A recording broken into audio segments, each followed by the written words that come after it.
Particularmente me aburro en los shoppings. Siempre digo, qué lindo sería tener mucha plata, ¿no? Y vas y te compras lo que se te da la gana, no preguntás el precio, y te vas comprando cosas. Entonces, pero una de las cosas que a veces me interesa, donde me detengo, es entro en alguna librería.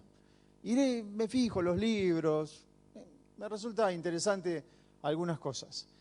Y uno de los libros tipo de libros que más abundan en las librerías son los libros de autoayuda.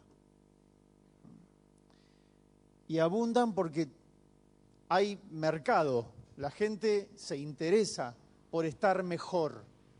O sea, independientemente de cuál es la fuente del libro o de dónde provienen esos consejos o esa panacea para estar mejor, la gente se interesa porque quiere estar mejor.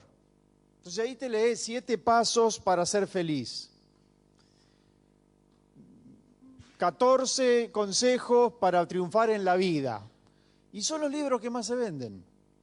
La gente compra esos libros buscando estar mejor, ¿verdad? Y no está mal querer estar mejor. Ahora, sea exitoso en un año, no sé, ¿viste? O sea, existe esa, digamos, esa fantasía de que se puede lograr algo así de rápido.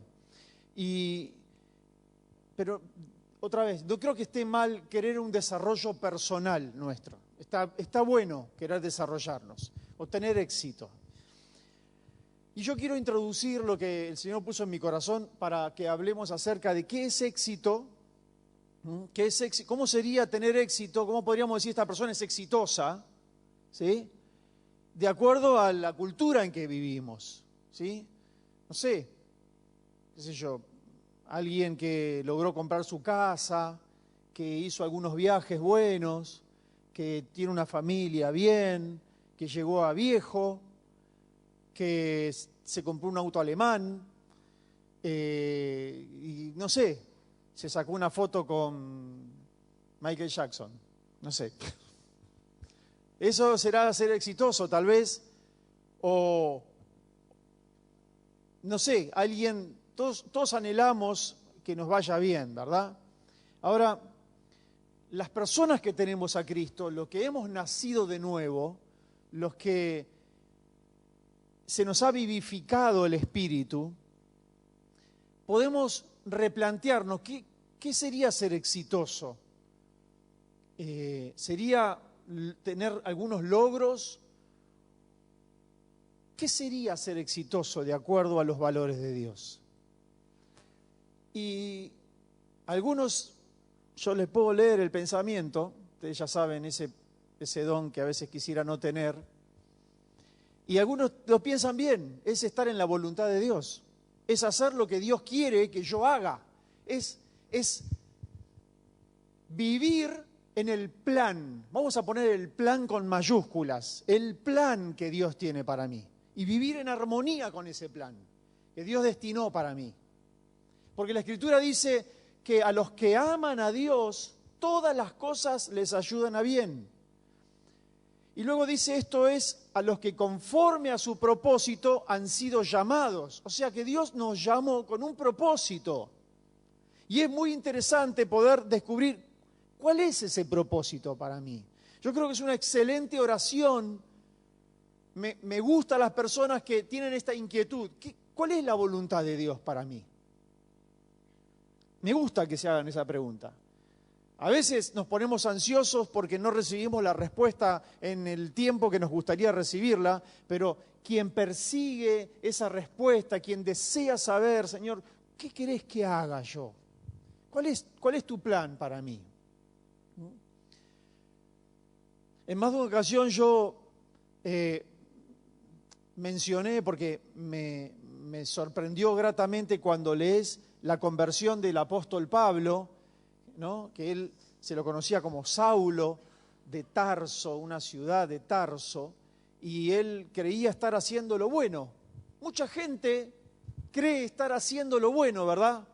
O sea, yo creo que la mayoría de las personas creen estar haciendo lo bueno, creen estar haciendo lo que les gusta o lo que les parece bien. Y él era un sincero convencido, un activista por sus convicciones. Él era un protagonista de lo que creía. Y entonces un día tiene un encuentro con el Señor de una manera poco convencional. ¿Sí? Él va a cumplir su misión y de repente aparece un resplandor tremendo, un trueno, algo fuertísimo. Él escucha una voz, cae del caballo y queda ciego. Y la voz le dice: yo soy Jesús a quien tú persigues. Es maravilloso ver que en realidad Pablo no estaba persiguiendo a Jesús, estaba persiguiendo a la iglesia de Jesús. Pero Jesús se identifica con la iglesia y dice: yo soy a quien vos estás persiguiendo. Y fue tan tremendo y tan traumático ese encuentro que Pablo hizo la oración mágica: Señor, ¿qué querés que haga? Yo creo que necesitamos hacer esa oración. ¿Qué querés que haga, Señor? Y estar preparados para la respuesta. ¿Qué querés que haga? Dejo lo que estoy haciendo. Dejo mis deseos. Dejo mis planes. Dejo lo que creo que está bien, porque quiero hacer lo que vos querés que yo haga. Eso es éxito. Hacer aquello para lo cual Dios te destinó. Amén. Y la verdad es que nosotros tenemos una vida, ¿verdad? Todos tal vez trabajamos 8 horas, pero podemos decidir no trabajar más ahí y renunciar. Podemos, no sé, vivimos con nuestra familia, pero alguien puede decir: me quiero ir a vivir solo, me voy a vivir a otra ciudad o lo que sea, y puede decidir también mudarse y cambiar. Alguien dice: voy a una iglesia, y puede decidir cambiar también. Podemos decidir algunas cosas. Lo que no podemos hacer es dejar de estar con nosotros mismos. Entonces los problemas que yo tengo aquí, cuando me voy a otro lado, si los problemas están en mí, se irán conmigo. Conozco una persona muy cercana, que quiero mucho, y que tiene problemas con el portero del edificio, tiene problemas con el vecino de arriba, con el del costado y con el de abajo. Entonces dice: este edificio es un desastre, no puede ser los vecinos que me tocaron, me voy a mudar. Pero claramente el problema está en ella. Entonces cuando se mude a otro edificio, el problema se irá con ella, ¿verdad? Entonces, ¿de qué estoy hablando? De que nosotros necesitamos tratar nuestras cuestiones. Miren, vamos a leer en Mateo capítulo 15, a ver si podemos poner ese versículo. Jesús dijo así, estas son palabras de Jesús: pues del corazón salen los malos pensamientos, el asesinato, el adulterio, toda inmoralidad sexual, el robo, la mentira, la calumnia. Uno diría: los malos pensamientos, bueno, son pensamientos, malos pensamientos, malos. Pero un asesinato se inicia con un mal pensamiento que va creciendo hasta que se consuma el hecho. O una inmoralidad sexual, o, bueno, un robo, la mentira, ¿sí? Entonces el Señor les está enseñando a sus discípulos: todo lo malo se inicia en el corazón, en la mente, quiere decir, ¿no? Cuando la Biblia habla del corazón, está hablando de la mente, nuestros pensamientos, de nuestros deseos, ¿sí? Ahí se inician todas las cosas malas.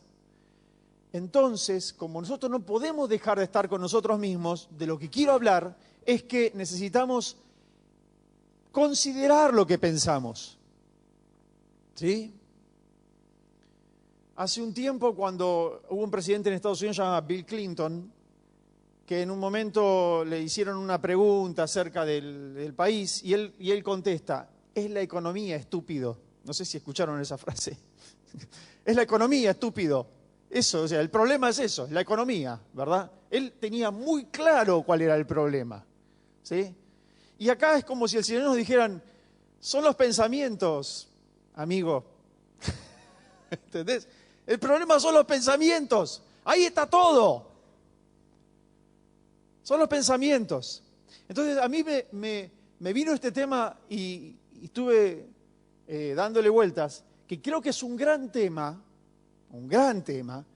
¿Qué hacemos cuando estamos solos? No me conteste. Solamente, ¿qué hacemos? ¿Cómo somos? ¿Qué pensamientos permitimos cuando estamos solos? Porque déjame decirte algo. Pecado no es solamente eso que hacemos y que va en contra de la voluntad de Dios. Pecado también puede ser pensamientos que tenemos y que van en contra de la palabra. O sea, nadie te va a andar diciendo, ya sé lo que estás pensando y te va a señalar con el dedo de que eso es pecado. No se trata de eso. Se trata de que los malos pensamientos dan origen a un montón de cosas muy malas que nos intoxican y nos dañan a nosotros mismos. Un rencor, un resentimiento, una amargura, los celos o un rechazo hacia otra persona, un mal pensamiento, sacar conclusiones apresuradas, eso me intoxica a mí primero y luego va a intoxicar a otras personas. Por eso la palabra dice que necesitamos cuidar nuestros pensamientos. Y me venía este pensamiento, ¿no? Me empecé a imaginar cosas. Digo, ¿qué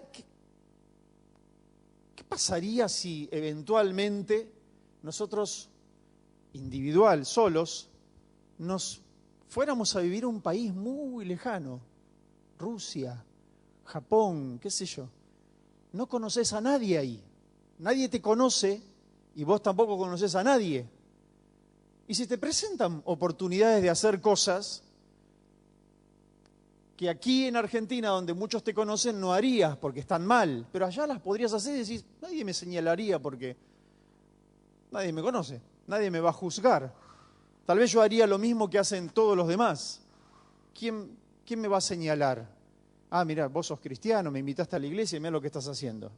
Entonces, ¿qué pasaría, verdad? Y yo esto lo compartí con alguien y me dijo, no, pero yo soy cristiano en todos lados. Y bueno, me parece bien. Hay personas que, aunque estuvieran en Japón y se le ofreciera hacer algo que está mal, ellos dirían, yo no lo puedo hacer, porque soy un hijo de Dios también acá en Japón. ¿Sí? Pero hay algunos hermanos que son re cristianos cuando vienen al culto, pero cuando termina el culto, a medida que se van alejando unas cuadras, van experimentando una metamorfosis, ¿sí? Cual increíble Hulk, ¿viste? Y por ahí le sale una cosa, ¿viste lo que dijo este? ¿Y viste cómo se vistió aquel? ¿Y viste que al final no lo pusieron al otro? Y todo eso es como un monstruito que está ahí adentro y que aflora, ¿viste? Y que déjame decirte, no para juzgarte, sino para amarte y para ayudarte, que es pecado. Y te intoxica.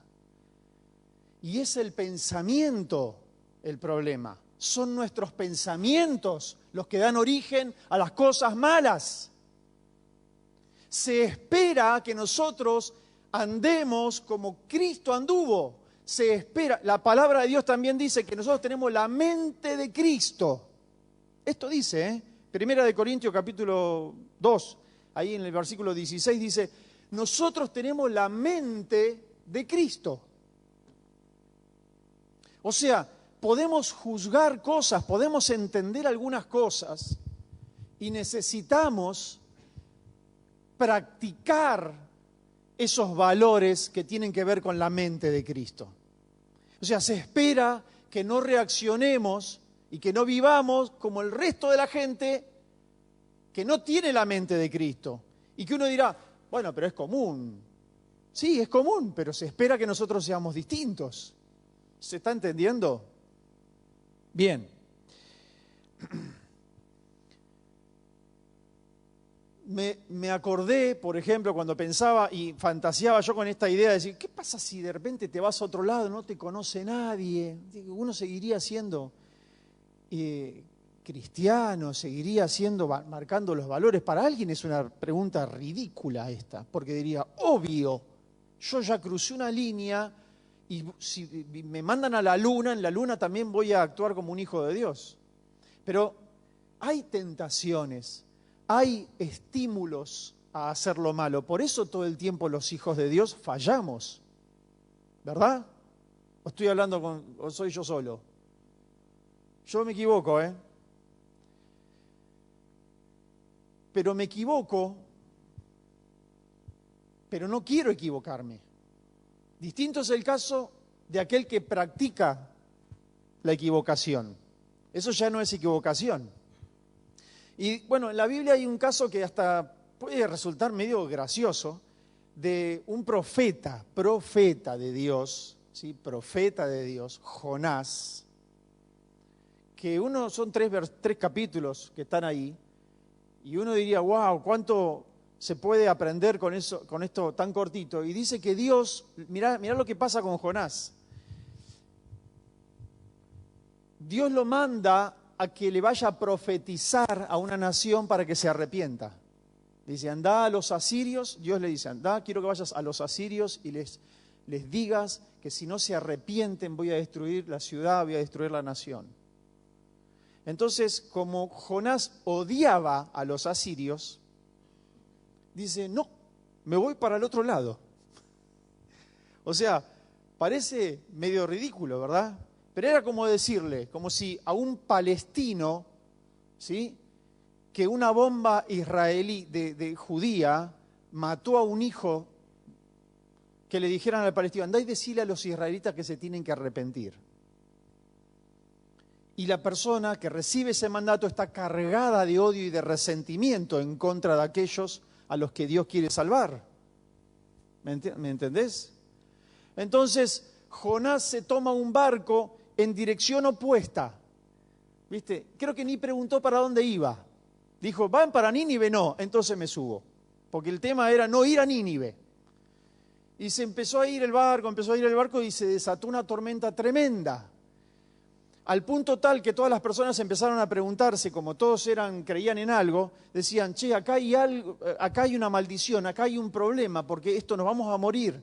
Entonces, vamos a ver por qué causa está esta tormenta. Y Jonás dice, es mi culpa. Soy yo. Yo soy el responsable de todos los problemas que están pasando acá. Soy yo. Ese que yo les voy a decir a ustedes lo que tienen que hacer para salvarse. Arrójenme al mar y el mar se va a aquietar. Claro, los hombres dijeron, ¿cómo vamos a ser responsables de la muerte de este hombre? No. Trataron de llevar el barco a tierra, pero la tormenta estaba cada vez más enfurecida, entonces decidieron finalmente tirar a Jonás. Pero antes de que continuemos con la historia, digo, qué importante que es poder reconocer, decir, lo que pasa en mi casa, lo que pasa en mi matrimonio, lo que me pasa a mí en la iglesia, lo que siento que soy yo. ¿Me entendés? Soy yo el culpable. Yo estoy mal, necesito cambiar, ¿verdad? Bueno, la gracia de Dios es enorme, enorme, porque lo tiraron al mar y cuenta la historia que Dios preparó un gran pez para que se lo tragara. Y uno diría, no está tan bueno que te traiga un pez, ¿verdad? Pero peor es que te ahogues en el mar. Entonces dice que desde adentro del pez oró y Dios lo escuchó y bueno, se terminó salvando. Y por las buenas o por las malas, Jonás terminó yendo a Nínive, igual, ya con olor a pescado, a decir a la gente que se arrepienta. ¿Y qué pasó? Lo que él no quería que pase, la gente se arrepintió y Dios los perdonó. Y él no quería, él quería que Dios los destruyera. Qué tontos que somos, ¿verdad? ¿Cómo puede ser que Dios puede usar personas con tantos rollos, con tantas cuestiones en la mente? ¿Sí? Entonces,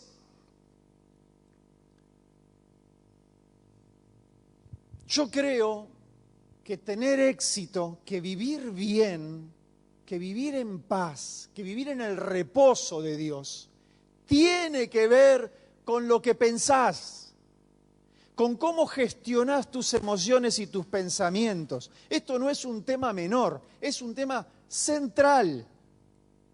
Es por eso que el Evangelio le funciona bien a algunos y a otros no le funciona tan bien.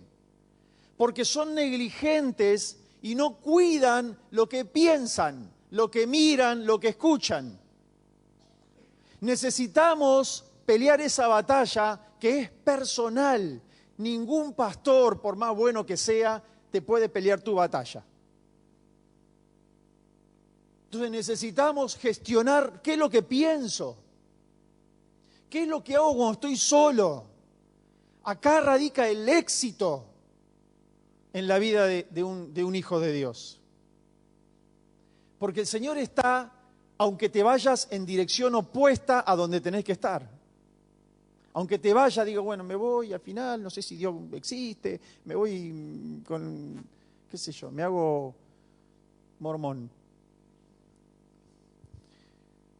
Y Dios dice, ¿qué estás haciendo? Sí, el mismo cabezón. Ahí te va a ir a buscar Dios también, ¿verdad?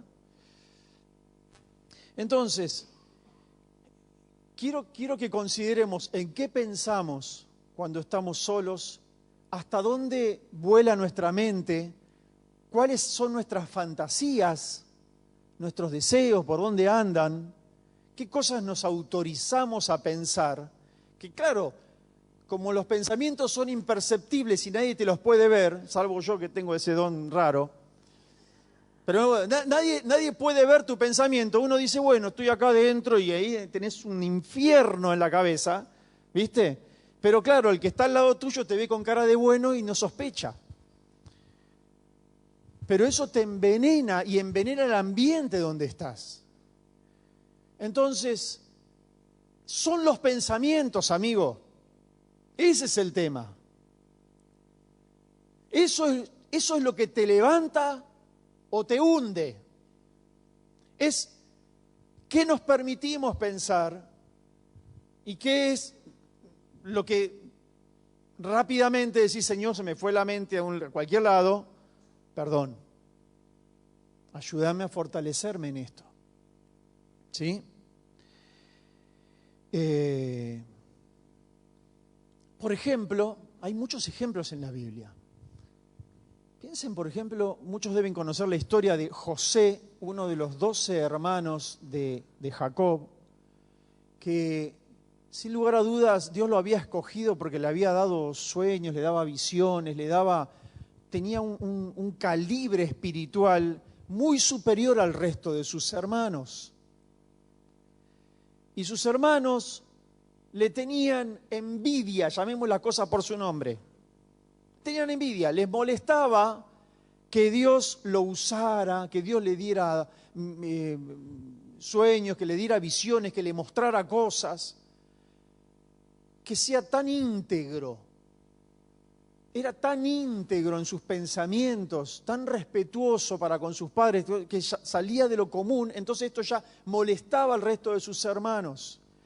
Y llegó un punto tal que ya empezaron a tener malos pensamientos, y los malos pensamientos fueron creciendo y dijeron, che, ya me tiene podrido este. Y el otro dijo, sí, a mí también me tiene podrido, no me lo banco más, siempre tiene una revelación, siempre parece que es el elegido, bueno, ya me tiene cansado, bueno, no sé. Entonces empezó a crecer esto y de repente se encontraron que había otro hermano que también pensaba así, ya se dieron cuenta que eran 11 y dijeron, bueno, listo, eliminémoslo porque este molesta. Entonces lo tiraron a un pozo, a una cisterna que había ahí en el desierto donde apacentaban los animales, y ahí quedó el muchacho. Y dijeron, se va a morir ahí. Entonces uno que tenía un poquitito el corazón menos duro que el resto, dijo, saquémoslo, porque ahí se va a morir, y ahí vienen unos mercaderes de Egipto, vamos a venderlo como un esclavo. O sea, ese era el bueno de los hermanos. El bueno dijo eso. Lo vendieron a un muchacho que tenía estudio, que tenía temor de Dios, lo vendieron como un esclavo. y fue a parar a un país distinto, con un idioma distinto, con gente totalmente distinta. Nadie lo conocía y él tampoco conocía a nadie. No tenía un teléfono para llamar a un amigo, nada. Y llegó ahí y lo pusieron en una fila y la gente pasaba y decía, bueno, quiero comprar a aquel, compro a este. Bueno, y uno lo compró. Y terminó como esclavo alguien que estaba destinado a ser príncipe. ¿Verdad? Y va a terminar a la casa de un general, funcionario del gobierno, Potifar, qué sé yo, y entonces el tipo era un genio ahí, hacía todo. Potifar podía estar tranquilo con él, le dejaba las cosas, la plata, le dejaba cualquier cosa y él era muy, muy íntegro con todo. Parece que además era fachero, no sé, no sabía cómo ponerlo. ¿Viste? Entonces la esposa de Potifar se empieza a entusiasmar con él y se empieza a acercar, qué sé yo, y lo empieza a perseguir, qué sé yo. Y él dice, no conocía a nadie él ahí, ¿eh? Dice, yo no puedo hacerle esto a mi señor. Y él huyó y ella terminó difamándolo y termina en la cárcel injustamente. Y en la cárcel volvió a tener oportunidades para pecar y sin embargo su integridad no le permitía. ¿De dónde emana una integridad tan singular, tan tremenda? De buenos pensamientos, iglesia. Tener buenos pensamientos te va limpiando, tener malos pensamientos te va ensuciando. Y entonces hay un montón de ejemplos. Me acordé, por ejemplo, Job, no hace falta que... Ese Job no lo pusimos, pero mira, escucha esta, te voy a contar. Job dice que era el hombre más íntegro que había en la tierra en ese momento, y viene Satanás, lo quiere tentar. Bueno, la cuestión es que a Job le pasan todas las cosas malas que se te pueden ocurrir, ¿sí? Entonces se le mueren todos sus hijos, las novias de sus hijos, se le destruye la casa, pierde el ganado, pierde todo y lo único que le queda es la esposa. No es para hablar mal de las mujeres, pero yo creo que Satanás se la dejó a propósito a la esposa. En este caso, porque estaba enfermo, dice que desde la coronilla, desde la parte más arriba de la cabeza hasta la planta del pie, todo estaba llagado y le dolía y le picaba. Y así estaba él. Entonces viene la esposa macanuda y le da un buen consejo. Le dice, ¿hasta cuándo mantendrás tu integridad? Porque él seguía sin pecar, sin enojarse contra Dios, sin decir una palabra en contra de Dios. Entonces dice, ¿hasta cuándo vas a mantener tu integridad? Maldice a Dios y muérete. Macanuda la... O sea, yo creo que el diablo se la dejó a propósito. Era mejor dejársela que matársela también a ella.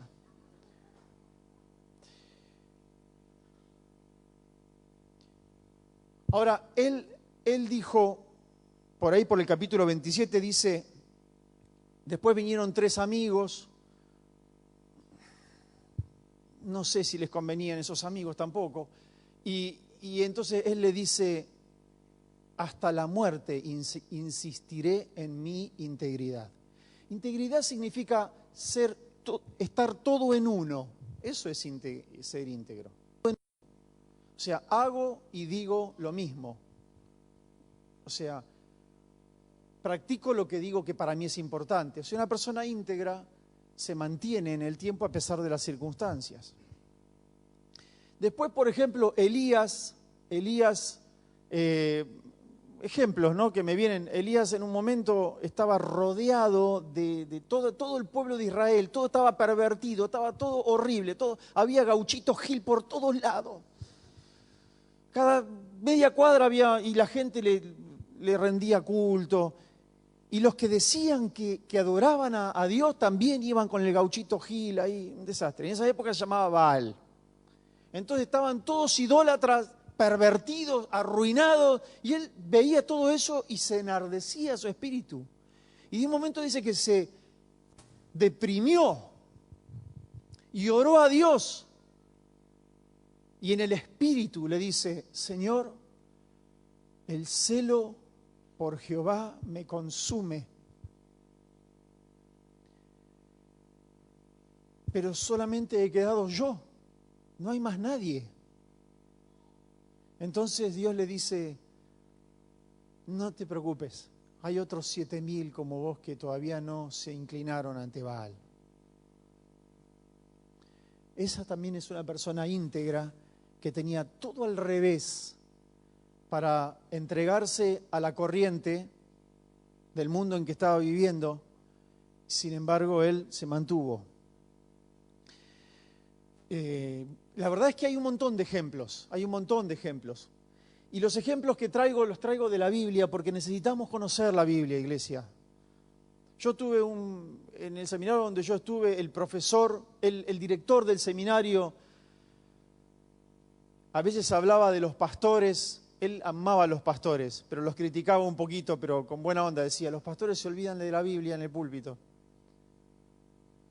Cada vez hay menos Biblia en los púlpitos. ¿Y saben qué? Los pastores no estamos para entretener a las personas un rato por semana. Tratamos de traer una palabra, una revelación, algo que te alimente, algo que digas, esto me sirve y lo quiero y me hace crecer, voy a orar por esto y quiero crecer. Pero cada uno de nosotros somos responsables por nuestra vida espiritual. Y lo que te transforma no es lo que dijo tal de la Biblia. Eso te puede ayudar, pero lo que más te transforma es la Biblia misma, porque la Escritura dice que es poder de Dios para salvación y que es profunda, dice que es como una espada de doble filo que penetra hasta lo más profundo de nosotros. No sé qué tiene, pero conlleva una carga espiritual.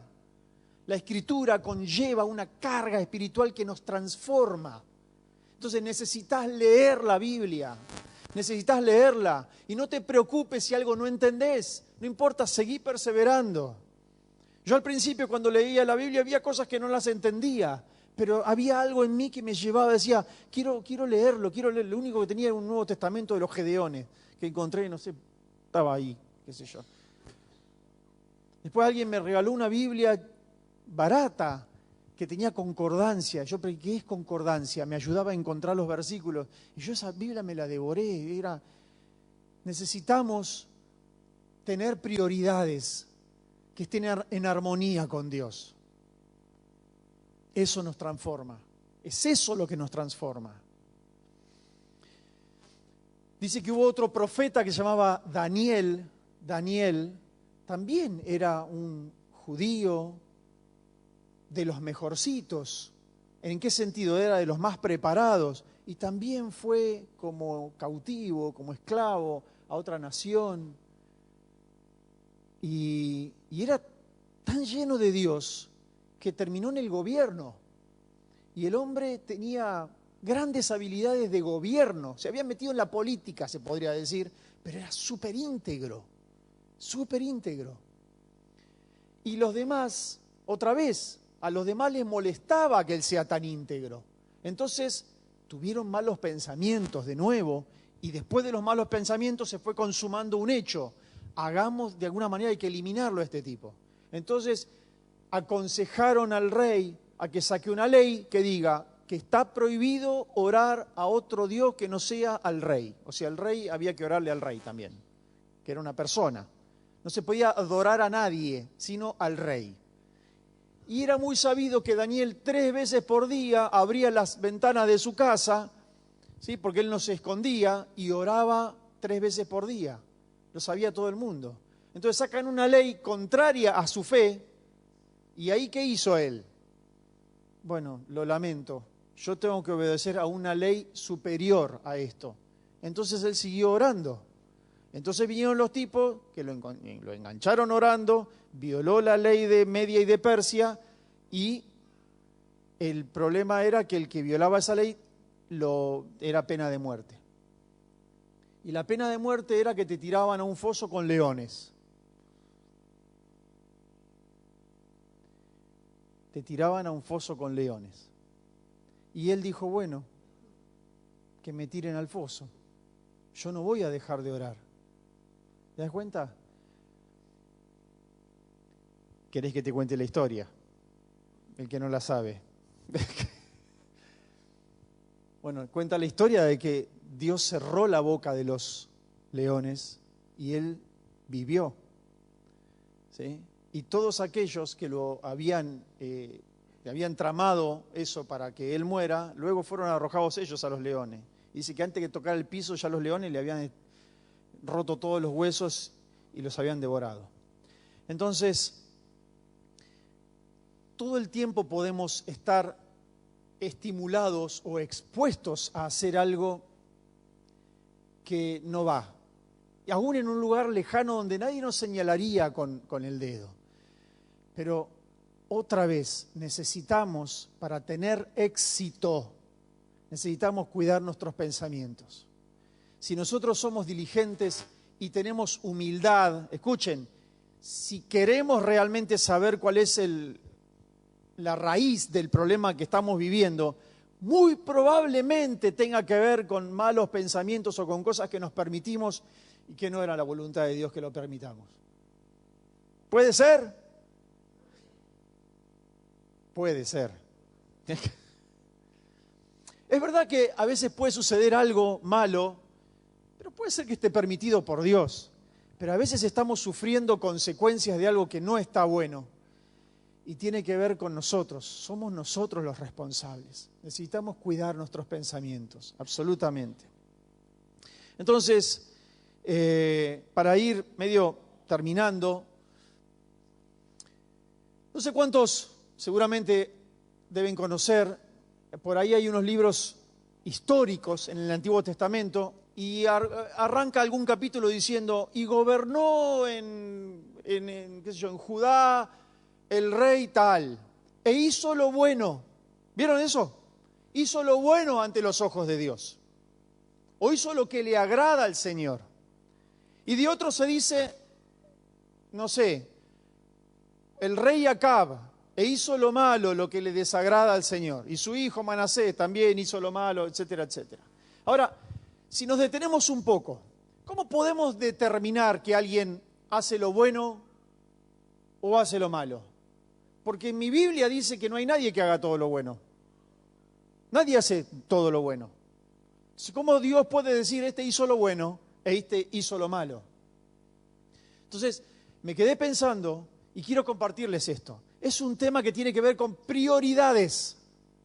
Porque si yo deseo hacer lo bueno, está en mí el querer hacer lo bueno, pero fallo. Y otra vez intento hacer lo bueno, quiero hacer lo que Dios quiere, pero fallo, me equivoco. Creo que Dios podría decir, hizo lo bueno. Porque quien que quiere hacer lo bueno siempre hace lo correcto. Muchas veces nos equivocamos. Entonces, nosotros en el deseo de agradar a Dios, en la prioridad de querer agradar a Dios, fallamos. De eso habla Romanos capítulo 7. Por favor, el que no leyó Romanos capítulo 7 y 8, por favor, háganmelo como un favor personal, ¿sí? Lean Romanos capítulo 7 y capítulo 8. Son 2 capítulos. Podés tardar 10 minutos. ¿Sí? Entonces ahí habla en el capítulo 7 de la lucha que tiene un cristiano. Un hombre espiritual que quiere hacer lo bueno, pero falla. Y le duele fallar. Y dice, hago lo que no quiero. ¿Cómo puedo zafar de esto? Y él se dio cuenta de que mientras viva en el cuerpo, él iba a fallar. Pero su deseo ardiente era hacer lo bueno. Y se daba cuenta de que una y otra vez fallaba. Entonces, esas personas tienen el favor de Dios. Esas personas, Dios está atento para escuchar su oración y decir, bueno, sí, te perdono. Porque necesitamos tener humildad para reconocer nuestros errores, para pedir perdón cada vez que discutimos en el matrimonio, en la familia, cada vez que administramos mal nuestro dinero, hacernos cargo, por favor, hacernos cargo, limpiar nuestros pensamientos, de justificarnos. A veces nos justificamos, siempre la culpa está afuera, no porque a mí no me avisaron, no porque al final aumentó, qué sé yo, ¿verdad? Entonces necesitamos hacernos cargo.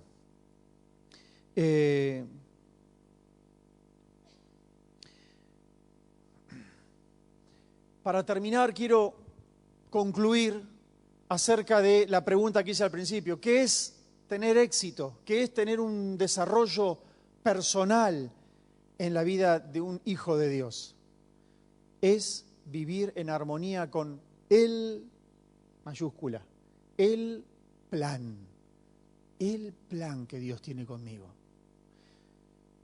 Si el plan que Dios tiene conmigo es que yo ahora mismo esté en Uganda predicando, pues estoy fuera del plan.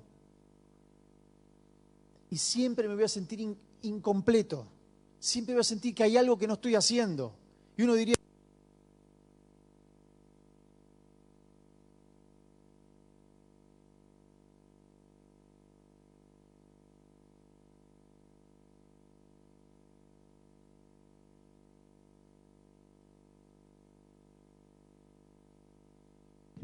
Dios tiene ese plan para mí, yo sí estoy en pecado, porque estoy fuera de su plan. Gracias. Entonces necesitamos estar en armonía con lo que Dios tiene para nosotros. Yo no tengo que ser otra persona. Yo tengo que ser el hombre o la mujer que Dios quiere que yo sea. Él tiene un plan. Dice que me escogió desde antes de la fundación del mundo. Desde antes que existieran los planetas. Dios ya sabía de mí. Porque Él habita la eternidad. De paso te digo, si estás preocupado por tu futuro, te digo, Dios ya está allí. No te preocupes por el futuro. Solamente, bueno, hola. ¿Sí? Necesitamos entrar en ese reposo. Entrar en ese reposo. Dios me ama. Dios es soberano por arriba de cualquier poder, sobre cualquier potestad, sobre cualquier principado, sobre cualquier cosa. Dios me ha sentado en lugares celestiales con Cristo Jesús. Yo puedo gobernar. Las puertas del Hades no prevalecerán contra la iglesia y yo soy iglesia. Entonces, necesitamos caminar en esa verdad y cuidar nuestros pensamientos. Déjame decirte para terminar esto que va a ser más exitoso aquel cristiano que sea diligente en cuidar lo que piensa. Porque lo que piensa te intoxica y luego intoxica a otras personas. Necesitamos cuidar. Y acá no estoy criticando a nadie porque hasta el mejor cristiano, déjeme como un bonus track esto, hasta el mejor hijo de Dios es vulnerable a maquinaciones del diablo. El mejor, el más amado por Dios es vulnerable a las maquinaciones del diablo. Escuché un pensamiento acerca de esto mismo, de Juan el Bautista. Juan el Bautista fue un profeta. De él se escribió 700 años antes de que él venga. Se profetizó que iba a venir Juan el Bautista. Preparad el camino para el Señor. Preparad el camino. Cuando nació Juan el Bautista, empezó a crecer y en cuanto tuvo cierta autonomía, se fue a vivir a un desierto. Dice que comía langostas y miel y se vestía con pieles. Era un excéntrico, no sé, era un tipo que vivía diferente del resto. Y él no se contaminaba con nada y todo el tiempo se llenaba de Dios. Tenía un don profético muy fino, muy en sintonía con Dios. Él pudo ver al Señor porque estaba bautizando gente y viene Jesús y dijo, este es el Mesías. Jesús habló de él. Jesús habló de él y dijo, de cierto les digo que nunca se levantó un hombre como Juan el Bautista. No hubo nadie como él. En la escala de Jesús, él fue el más grande de todos, Juan el Bautista. ¿Sí? La cuestión es que cuando empieza el ministerio de Jesús, sí, bueno, ya sabemos todos los milagros, los discípulos, etcétera, etcétera, él dice, es necesario que yo merme para que él crezca, dijo Juan el Bautista. Entonces Juan el Bautista empezó a apagarse su figura, pero en determinado momento a Juan el Bautista lo meten preso y él se deprime en la cárcel. Y el diablo ahí encontró una grieta y empezó a maquinarlo,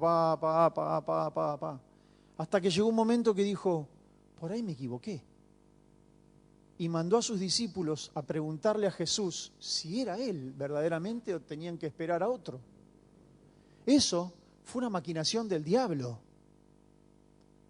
Juan el Bautista, el más grande profeta, dicho por el mismo Jesús, estaba dudando si Jesús era el Mesías o no.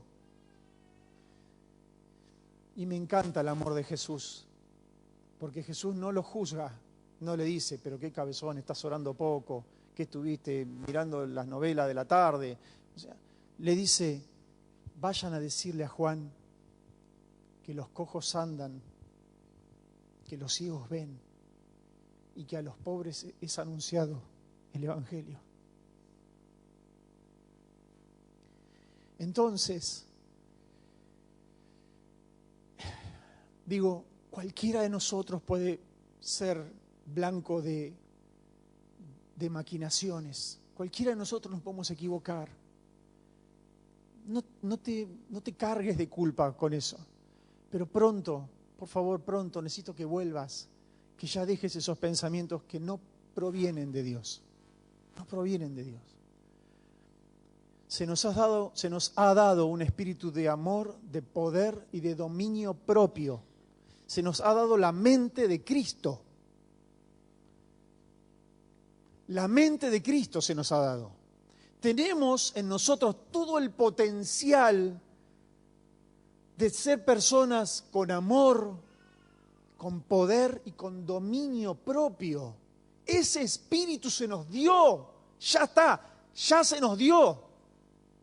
Entonces necesitamos gestionar nuestros pensamientos. Son los pensamientos, amigo. Es eso. Todo lo que te levanta o todo lo que te hunde, están allí. Esto te va a expandir o te va a encerrar. Necesitamos pelear esa batalla. Amén. Quiero que oremos, sí, ahora, porque seguramente todos nosotros tenemos algunas luchas, algunas debilidades, algunas tentaciones. Cuando pensamos cosas, ¿sí?, que vivimos, que practicamos, y a veces se nos mete el enemigo, ¿sí? Necesitamos gestionar esos pensamientos. No te pongas mal si se te fue el pensamiento para lo peor, lo más bajo, lo más vil. No te pongas mal por eso. Lo que hay que hacer es pedir perdón con humildad y decir, me equivoqué. No es así. Perdón. Límpiame, Señor. Límpiame. Necesito que me limpies. Me doy cuenta que me equivoqué. Necesito ser transformado, Señor. Amén.